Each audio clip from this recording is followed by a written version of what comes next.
It's Stephanie, your realtor here in Orlando, Florida, and it is day 4 where I am walking you through the home buying process step by step.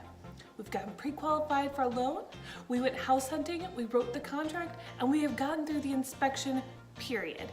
Here we are in these days between the inspection window closing and the closing on the property. What's gonna happen is we have a few more steps to get through, and you might hear from me a whole lot on a few days and then nothing for a few days.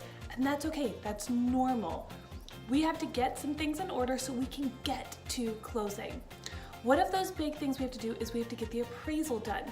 Once again, this is something you're going to have to pay for out of pocket at the time of the appraisal, and it can run you a couple $100s again.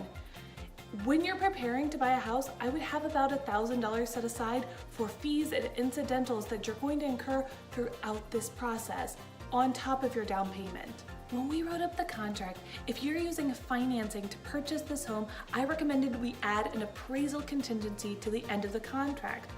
What this does is ensure that the house values at the same amount you've put in an offer for. If the appraisal comes in too low, we're gonna have to go to the seller and negotiate the price down because your funding won't go through if your appraisal is not at the same price you're willing to pay for it. Other things that have to happen include getting your loan through underwriting. You already did a pre-qualification, that was step 1, but underwriting is a separate process. This actually gets your loan approved and written up with a bank. They may ask for some of the same documents you've already submitted. Comply.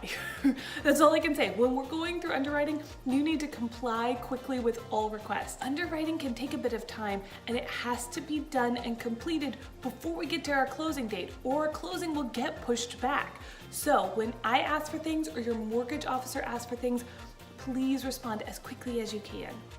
If during the inspection you ask for any repairs, I'm going to be following up with the seller's agent to ensure that we get receipts that these were done by a licensed contractor. Any repairs that they agree to have to be done by a professional, and they have to show proof of that as part of the contract before closing.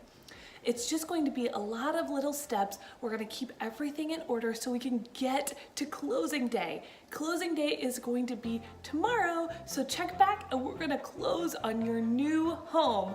Have a great day.